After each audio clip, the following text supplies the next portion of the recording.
Si las puertas se te han cerrado, recuerda que siempre hay una puerta abierta para ti. Puerta Abierta, un programa con el doctor Guillermo Torres.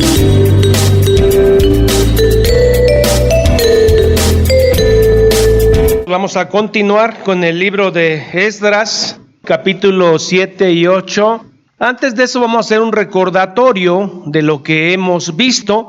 La destrucción de Jerusalén se llevó en 3 etapas. Una en el año 605, donde un primer grupo de Jerusalén es llevado a Babilonia. Dentro de ellos se va el gran Daniel. Luego en el año 597 hay otro pequeño exilio a Babilonia, donde es llevado cautivo el profeta Ezequiel. En el año 586 se da la destrucción de Jerusalén, del templo y el saqueo del templo y la destrucción total. Y entonces las 2 tribus de abajo son llevadas a Babilonia. Daniel había profetizado que iban a pasar 70 años de cautiverio en Babilonia y después yo os visitaré. Pero también Jeremías había profetizado. Jeremías 29:10 dice: porque así dijo Jehová, : cuando en Babilonia se cumplan los 70 años, yo os visitaré y despertaré sobre vosotros mi buena palabra para hacerlos volver. Y entonces los 70 años se cumplieron y comienzan a regresar, pero también recuerde que regresaron en 3 grupos. El primer grupo regresó en el año 538, un año después de que Persia golpeara a Babilonia. Y eso fue en el año 538, el decreto del buen Ciro, del gran Ciro. Y ahí regresa el primer grupo de judíos a Jerusalén, comandados por Zorobabel, descendiente del rey David, y ahí se siguen cumpliendo las profecías de Dios en cuanto a su pueblo. Vimos también en la época de Zorobabel hasta el capítulo 6, es la historia de Zorobabel, no la de Esdras. Sin embargo, el que la recopila es Esdras. Por eso hasta el capítulo 7 es cuando vamos a ver el regreso de Esdras a Jerusalén. Él recopila la historia de Zorobabel y la plasma en los primeros 6 capítulos del libro de Esdras. En el capítulo 1 de Esdras vimos que en el año 538, por el decreto de Ciro, 50,000 gentes regresaron con el buen Zorobabel. ¿Qué fue lo primero que hizo Zorobabel al llegar a Jerusalén? Hacer el altar de los sacrificios sin que hubiera templo, el puro altarcito, y celebran sus holocaustos. En el capítulo 1:5, las casas paternas de Judá y de Benjamín, que son las sobrevivientes, Dios les despertó a ellos el deseo de regresar a Jerusalén. ¿Quién es el que despierta el deseo en nosotros? ¿Quién es el que endurece el corazón del faraón? ¿Quién es el que endurece el corazón de los judíos para que solamente un remanente entre a Dios? ¿Será por eso Dios malo? No, Dios es soberano. Y dice la Biblia que tiene misericordia del que quiere tener misericordia. ¿Podrá el barro altercar con el alfarero? Romanos no puede. Despertó, dice entonces, el deseo y regresaron. Y el buen Ciro tuvo ese buen detalle, no solamente regresarlos, sino darle los artículos del templo de Salomón. Entre tazas, tazones, 5,400 artículos de primera línea van de regreso para el templo de Zorobabel. En el capítulo 2 vemos de que ahí vienen los nombres de los que volvieron. Y volvieron 50,000 gentes y 8,000 bestias de carga. De esos 50,000, 10,777 no eran de Benjamín ni de Judá. Eran de las otras 10 tribus que se habían ido a Siria y que se fueron filtrando como gotas y finalmente llegan también a Jerusalén. ¿Sí están representadas las 12 tribus? Sí. Hubo gente que quiso regresar como sacerdote, pero vieron su genealogía y no calificaron. Vamos a usar el Urín y el Tumín, que ya hasta se le había olvidado al sacerdote cómo se usaban. Capítulo 3 se da la restauración del templo después del altar. 3:4. Edificaron el altar de Dios de Israel para ofrecer sobre él holocaustos, como estaba escrito en la ley de Moisés. Verso 6, desde el primer día del mes séptimo comenzaron a ofrecer holocaustos de acuerdo a la voluntad de Dios. Del verso 8 en adelante, ahora sí se echan los cimientos del templo. Y ahí es donde llega la oposición durísima de los samaritanos. ¿Quiénes son los samaritanos? Los judíos mezclados con tribus asirias. Y de ahí está la primera oposición de los samaritanos contra el templo propiamente. Y entonces se empieza a dar una lucha no solamente de los samaritanos, capítulo 4, sino de los mismos persas gobernadores en contra de que se construya el templo. Y dice la Biblia que durante el tiempo del rey Asuero, del mismo rey Ciro, del mismo rey Darío, de Artajerjes, hubo resistencia contra el templo de Zorobabel. Y es ahí donde Dios levanta a dos profetas preciosos, especiales para ese tiempo. Su nombre, Ageo, y el otro, Zacarías, que ya son casi los últimos profetas del Antiguo Testamento. Cuando usted termine de leer Esdras, se va a quedar con un sabor agridulce, porque usted no sabe si ese remanente de Israel que ahora está en Jerusalén va a ser fiel o no va a ser fiel. Cuando Esdras llega a Jerusalén, encuentra un pecado terrible. Y cuando Nehemías regresa por segunda vez a Jerusalén, también encuentra otro pecado terrible. Y Malaquías, el último profeta del Antiguo Testamento, termina con una maldición. Y después de 400 años, aparece el Hijo de Dios en un establo de Belén.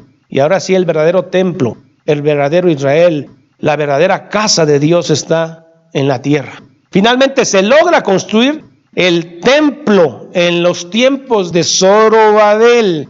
Esdras no construyó el templo. Esdras aparece en el capítulo 7. El Israel que regresa de Babilonia no es el mismo Israel que había ido, porque el Israel de Moisés para acá es un Israel sacerdotal. Los sacerdotes no estudian mucho porque no hay mucho que estudiar, la ley anda dispersada. Eran sacerdotes como tipo de carnicero sagrado, porque lo que hacían nada más era sacrificios. Pero cuando se van a Babilonia, Dios permite que los reyes de Babilonia les permitan leer, les permitan abrir unos lugares que se llaman sinagogas, donde empiezan a salir los rabinos, maestros de la ley. Y entonces cuando el pueblo de Israel regresa a Jerusalén después del exilio, son eruditos muchos. Esdras trae el concepto de sinagogas a Jerusalén, las cuales no existían. En el año 70, cuando el templo de Herodes es destruido, ¿quién lo destruye? Roma, general Vespasiano, Tito. Había 496 sinagogas judías en Jerusalén, nada más. Porque también había en Egipto, en Alejandría, también había en Babilonia. Ya se habían dispersado por todo el mundo y tenían sinagogas. Se habían vuelto eruditos. El Israel que viene de Babilonia a Jerusalén es un Israel rabínico, ya no es sacerdotal. Bueno, hay sacerdotes, por supuesto, pero ya son más rabí. Ellos empiezan a ejercitar una tradición oral que según ellos viene desde Moisés. Esa tradición se llama el Talmud oral, que son comentarios a la Torá que después se van por otro lado. El Talmud escrito empieza a partir del siglo III de nuestra era, cuando un rabí nos dijo, se van a perder toda esta ciencia. Y entonces lo empezaron a escribir. Jesús se encuentra con los fariseos, que obviamente eran rabís, maestro. Jesús les empieza a dar tan duro que ustedes ya se olvidaron de la ley y ustedes siguen mandamientos de ancianos, de hombres. Ellos le dicen, nosotros somos descendientes de Abraham. Tú ni siquiera sabes de quién descienden. Están haciendo alusión a lo de María. Nosotros somos hijos de Abraham. Si fueran hijos de Abraham, amarían lo que hago. Pero ustedes quieren matarme porque son hijos de el diablo, el que miente desde el principio. Son incontables los versículos donde Jesús los reprende porque este grupo ya es más talmúdico que Torá, los 5 libros. ¿Quién tuvo esa bendición de compilar, de juntar toda la Torá? Esdras en Babilonia. Él en Babilonia fundó la gran sinagoga que constaba de 100 sabios judíos. Entre ellos dijeron qué libros eran canónicos y qué no del Antiguo Testamento. Cuando Esdras regresa a Jerusalén, el rey Artajerjes dice que cumplan la ley de tu Dios que llevas ahí en tu mano. Esdras regresó con los rollos de lo que sería la Biblia judía, principalmente el Pentateuco. Entre Zorobabel y entre Esdras pasan casi 60 años. Esdras se va a presentar en Jerusalén en el año 458 de nuestra era, con el permiso del rey Artajerjes. Entre el capítulo 6 y 7 de Esdras, póngale usted ahí 60 años de un versículo a otro. Entre el capítulo 6 y el capítulo 7 pasa cronológicamente lo que sucedió con Esther. Se convirtió en su esposo, que era Asuero o Artajerjes. Y usted tiene que leer el libro de Esther y se da cuenta cómo se confabuló para que hubiera un holocausto judío y mataran a todos los judíos. Pero Dios mueve a Esther, Dios mueve el corazón de Asuero, de Mardoqueo, que era su tío de Esther, y se salvan los judíos. Si no se hubieran salvado ahí, miren, le hubieran dado cuello a Esdras y a Nehemías, los hubieran matado porque ellos estaban allá. Pero Dios tiene control de todo. Hice un resumen porque estos dos capítulos son muy cortitos. El capítulo 7 de Esdras dice: pasadas estas cosas, 60 años en el reinado de Artajerjes, rey de Persia, Esdras, hijo de fulano, sutano, merengano. Aquí el linaje de Esdras no era cualquier hijo de vecino. Esdras tenía un linaje sacerdotal y él tenía contemplado quién es su abuelo, su bisabuelo, tatarabuelo, recontatarabuelo, todo. Y él mismo lo expone porque él mismo dice de quién desciende. Y entre ellos tenemos al tal Fines, dentro de su linaje a Sadoc, a Azarías. No solo es el linaje, es un hombre inteligente, es un hombre copista, es un escriba diligente. Dios permitió que Esdras fuera inteligentísimo. La tradición judía dice que él tenía de memoria el Pentateuco.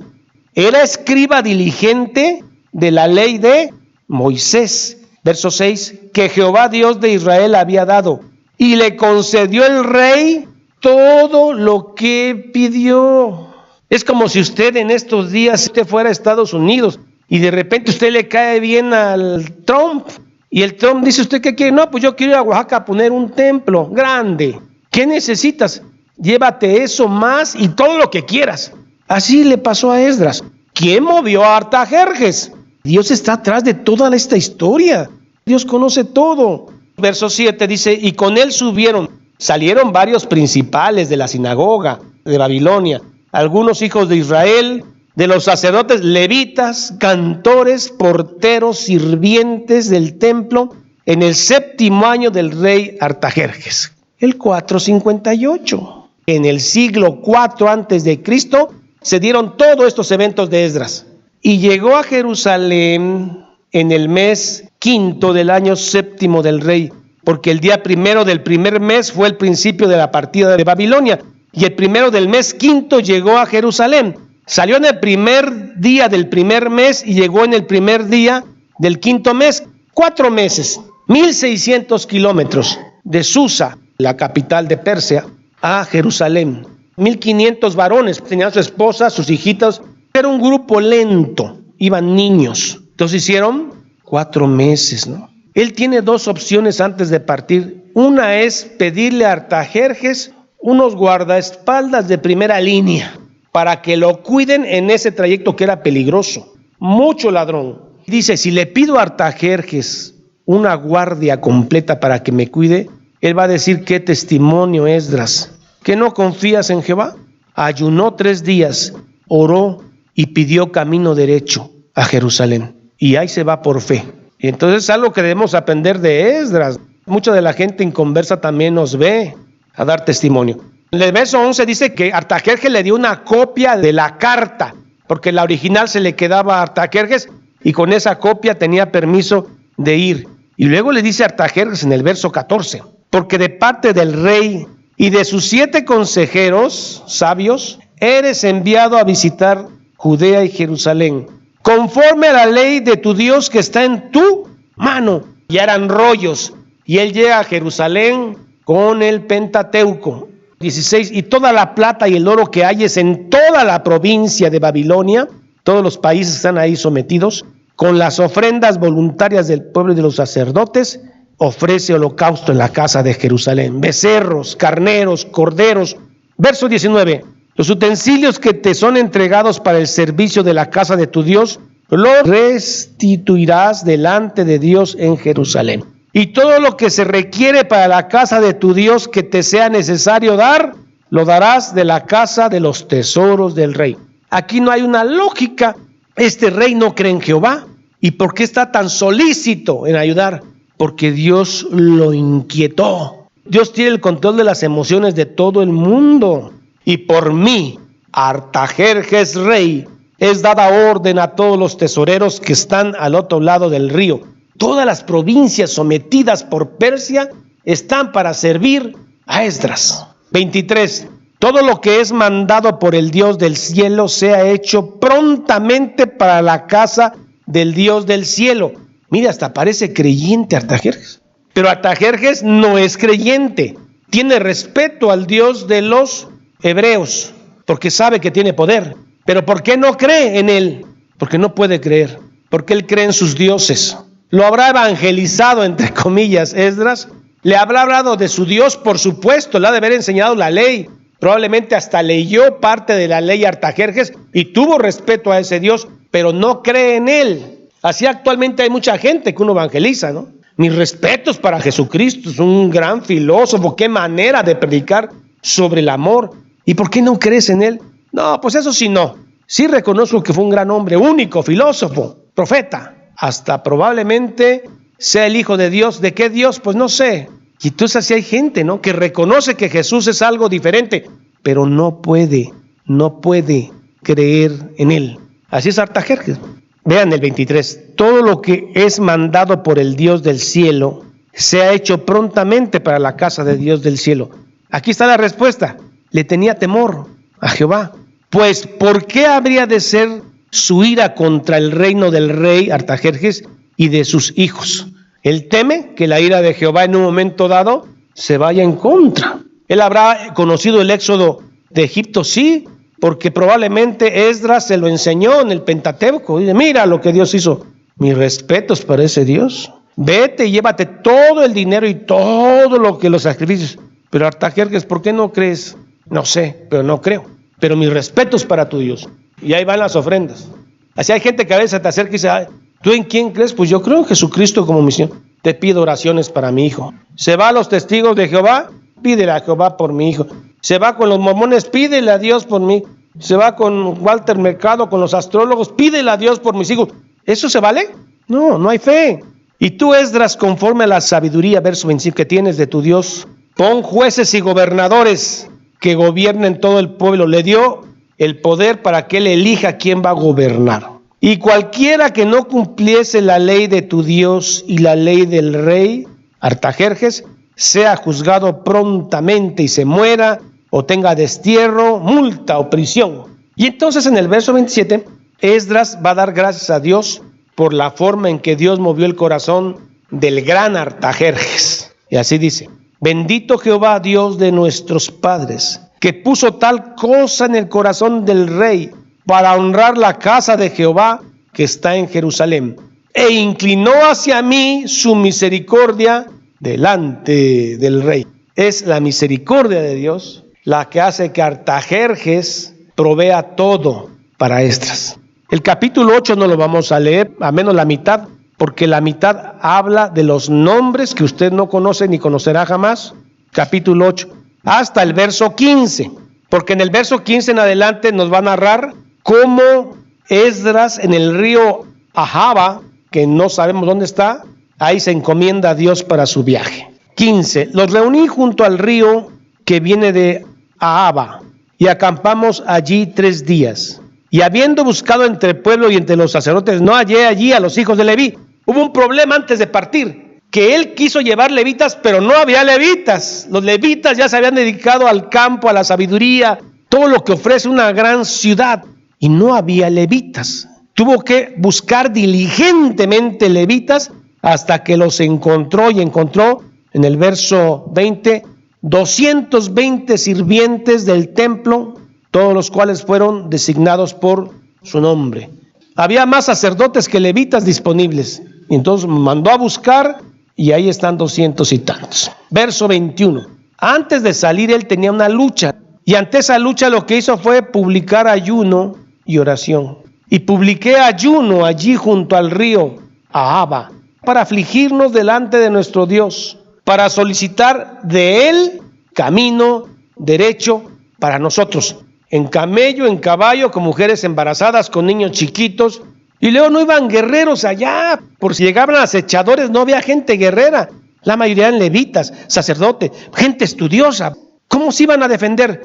Pues muy fácil, le pedimos a Artajerjes que de una vez nos mande una guardia. ¿Qué va a decir Artajerjes? ¡Qué vergüenza! ¿Que no confiamos en Dios? Mejor proclamé ayuno, oré y pedí camino derecho. Y leo 22, porque tuve vergüenza de pedir al rey tropa y gente de a caballo que nos defendiese del enemigo en el camino, porque habíamos hablado al rey diciendo, la mano de nuestro Dios es para bien sobre todos los que le buscan. Digamos, en una forma, habían evangelizado a Artajerjes, que ellos confiaban en Dios, en Jehová, y que Dios era todopoderoso. Y entonces, ¿por qué me pides a mí una guardia si confías en Jehová? Tuve vergüenza, ayuné 3 días y oré y pedí camino derecho. Ayunamos pues 23 y pusimos a nuestro Dios sobre esto y él nos fue propicio. La fe de Esdras. Luego en el verso 24 viene lo que le dio Artajerjes en oro y plata. Fue mucho, 22 toneladas de plata, 3.4 toneladas de oro y muchas otras cosas más para el templo. Los cuales, hermanos, al momento de salir de Susa persa, lo pesaron con testigos, pesaron cuánta plata y cuánto oro traía. 4 meses después, al llegar a Jerusalén, descansan 3 días porque llegaron muy cansados y al 4º día inmediatamente volvieron a pesar si todo estaba completo. Precaución tal vez. Y volvieron a pesar todo. Y era gente honorable la que había llegado. Y sí, fue exactamente lo que se había apuntado. Esdras es un hombre de Dios que está pensando cómo agradar en la obra de Dios y cómo hacer la obra de Dios. Si Esdras está pensando en robarse cuando menos 1 kilo de oro y 2 de plata, porque hermano, es mucho esfuerzo ir con tanta gente. Siquiera que Dios me pague 1 kilo de oro. Esdras no está pensando en eso, porque Jesús dijo que no puedes servir a 2 amos. O sirves al dinero o sirves a Dios. Si un predicador, pastor, lo que se llame, está pensando en el dinero, no puede servir a Cristo, porque no puede servir a 2 amos. No estoy hablando que sea un buen administrador de la iglesia, que haga renovación aquí. No hablo de eso. Hablo de quererse quedar con el dinero de las ovejas. ¿Yo cómo voy a poder predicar a ustedes de Esdras si estoy pensando en la cartera de ustedes? ¿Cuánto traerán en total? 10,000 pesos. Ahora, si los logro emocionar con el mensaje, los hago sentir culpable y les digo que una maldición les va a caer si no ofrendan. Ahora, si ofrendan y diezman, las ventanas del cielo se van a abrir. Cuando menos un 80% me pueden soltar, que les quede para el camión. Y si alguien es movido por Dios y tiene un terreno de más, póngalo acá. Ahora no trajo dinero, trae tarjeta de débito. La recibimos. Dios lo ve. ¿Han oído eso? Se me hace muy familiar. ¿Puede este hombre servir a Dios y al dinero? ¿Puede Esdras estar pensando en el oro, en la plata y en servir a Dios? No puede. Jesús dijo, no se puede servir a 2 amos. O sirves al dinero o sirves a Dios. Finalmente terminamos en el verso 36. Artajerjes le había dado algunos encargos a Esdras para que diera algunas cartas a las gentes que donde iba pasando, que eran provincias de Persia. Y entonces dice que entregó los despachos, o sea, los pendientes que le dio Artajerjes del rey a sus sátrapas y capitanes del otro lado del río, los cuales ayudaron al pueblo y a la casa de Dios. Esos sátrapas que se habían opuestos anteriormente en la época de Israel, ahora ayudaron a Esdras por orden de Artajerjes. Me encantó la oración de Esdras antes de partir.